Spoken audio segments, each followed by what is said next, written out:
یہ درخت ایک عیسائی راہب نستورہ کی خانقاہ کے سامنے تھا۔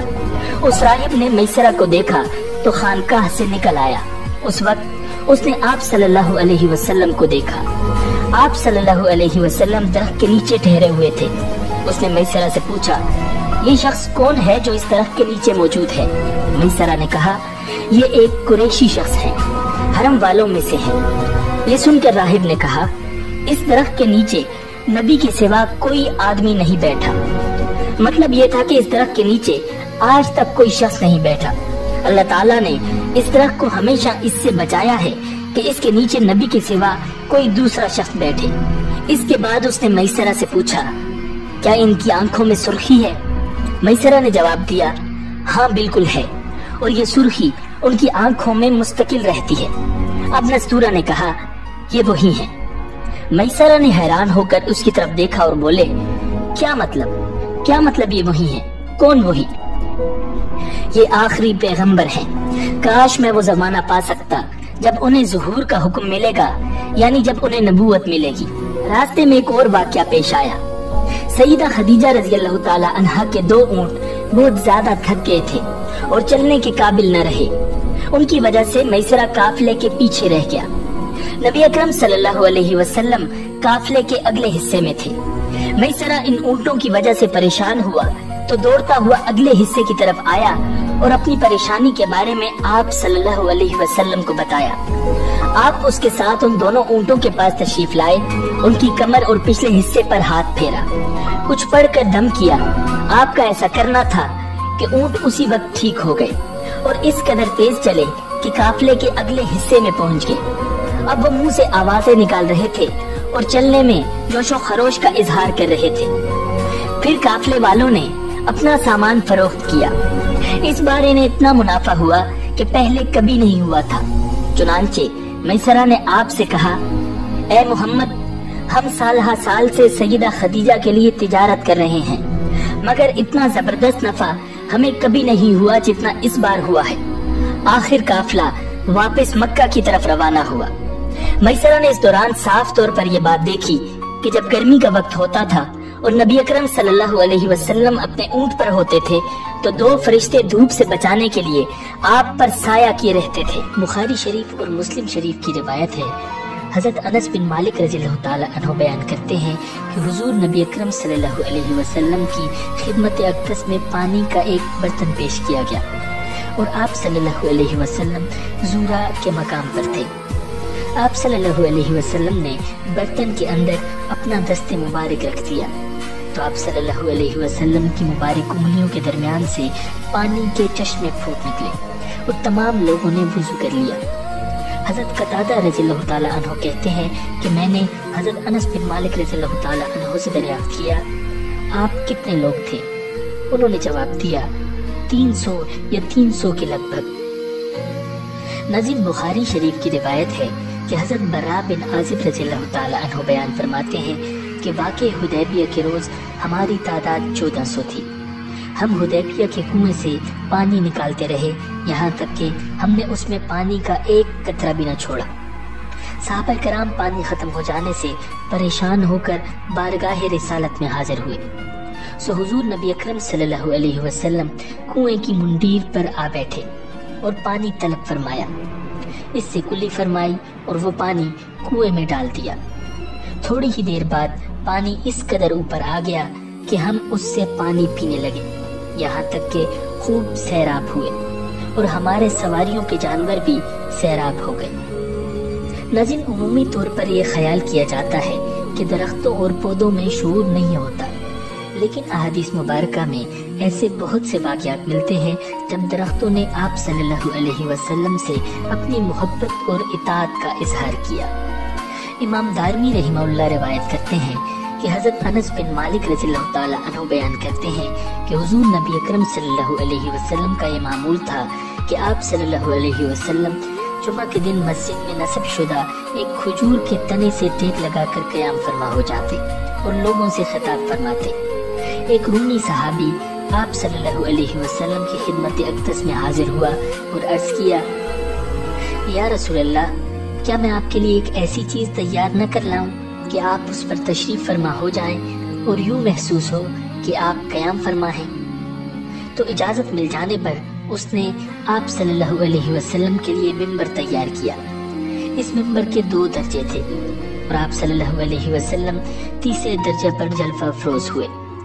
جب حضور نبی اکرم صلی اللہ علیہ وسلم پہلی مرتبہ اس ممبر پر جلوہ افروز ہوئے تو وہ کھجور کا خشک تنا حضور نبی اکرم صلی اللہ علیہ وسلم کی جدائی کی وجہ سے بیل جیسی آواز نکالنے لگا اور زاروں قطار رونے لگا، یہاں تک کہ پوری مسجد اس کی غمناک آواز سے غمگین ہو گئی۔ حضور نبی اکرم صلی اللہ علیہ وسلم اس کی خاطر ممبر سے نیچے تشریف لے آئے اور اس کے پاس گئے اور اسے اپنے ساتھ لپٹا لیا، جبکہ وہ روتے ہوئے بچے کی طرح بلبلا رہا تھا۔ جب حضور نبی اکرم صلی اللہ علیہ وسلم نے اسے اپنے سینہ اقدس کے ساتھ لگایا تو وہ پرسکون ہو گیا۔ پھر آپ صلی اللہ علیہ وسلم نے ارشاد فرمایا، قسم ہے اس ذات کی جس کے قبضہ قدرت میں محمد کی جان ہے، اگر میں اسے اپنے سینے کے ساتھ نہ لگاتا تو یہ رسول اللہ کے غم فراق میں قیامت تک اسی طرح روتا رہتا۔ پھر آپ صلی اللہ علیہ وسلم نے اس کے بارے میں حکم فرمایا تو اسے اسی ممبر کے نیچے دفن کر دیا گیا۔ ناظرین، امام ترمذی نے التاریخ الکبیر میں روایت کیا ہے کہ حضرت عبداللہ بن عباس رضی اللہ تعالی عنہما بیان کرتے ہیں کہ ایک اعرابی حضور نبی اکرم صلی اللہ علیہ وسلم کی خدمت اقدس میں حاضر ہوا اور عرض کیا، مجھے کیسے علم ہوگا کہ آپ اللہ تعالیٰ کے نبی ہیں؟ آپ صلی اللہ علیہ وسلم نے ارشاد فرمایا، اگر میں کھجور کے اس درخت پر لگے ہوئے اس گچھے کو بلاؤں تو کیا تو گواہی دے گا کہ میں اللہ تعالیٰ کا رسول ہوں؟ پھر آپ صلی اللہ علیہ وسلم نے اسے بلایا تو وہ درخت سے اترنے لگا، یہاں تک کہ حضور نبی اکرم صلی اللہ علیہ وسلم کے قدموں میں آ گرا۔ پھر آپ صلی اللہ علیہ وسلم نے اسے فرمایا، واپس چلے جاؤ، تو وہ واپس چلا گیا۔ ناظرین، اس اعرابی نے یہ منظر دیکھ کر اسلام قبول کر لیا۔ ناظرین، حضور صلی اللہ علیہ وسلم کی مدینہ ہجرت کے دوران بھی کئی حیرت انگیز معجزات رونما ہوئے۔ جب آپ صلی اللہ علیہ وسلم حضرت ابوبکر صدیق رضی اللہ تعالیٰ عنہ کے ہمراہ غار ثور میں قیام پذیر تھے تو کفار مکہ آپ صلی اللہ علیہ وسلم کو ڈھونڈتے ڈھونڈتے غار کے دہانے تک پہنچ گئے۔ حضرت ابوبکر صدیق رضی اللہ تعالیٰ عنہ کو ڈر ہوا کہ کہیں یہ لوگ غار کے اندر نہ جھانک لیں۔ حضرت ابوبکر صدیق رضی اللہ تعالیٰ عنہ نے اپنے اس اندیشے کا اظہار رسول اللہ صلی اللہ علیہ وسلم سے کیا تو آپ صلی اللہ علیہ وسلم نے تسلی کے طور پر یہ الفاظ فرمائے، اے ابو بکر، ان دو کے بارے میں تمہارا کیا خیال ہے جن کے ساتھ تیسرا اللہ ہو؟ ناظرین، پھر عجیب و غریب معجزہ رونما ہوا کہ دیکھتے ہی دیکھتے ایک مکڑی نے غار کے دہانے پر جالا بن دیا۔ کفار مکہ آپس میں کہنے لگے کہ اگر اس غار میں کوئی شخص داخل ہوتا تو یہاں مکڑی کا جالا نہ ہوتا۔ ناظرین، آپ صلی اللہ علیہ وسلم اور حضرت ابوبکر صدیق رضی اللہ تعالی عنہ دونوں اندر غار میں تھے اور ان لوگوں کی بات چیت سن رہے تھے۔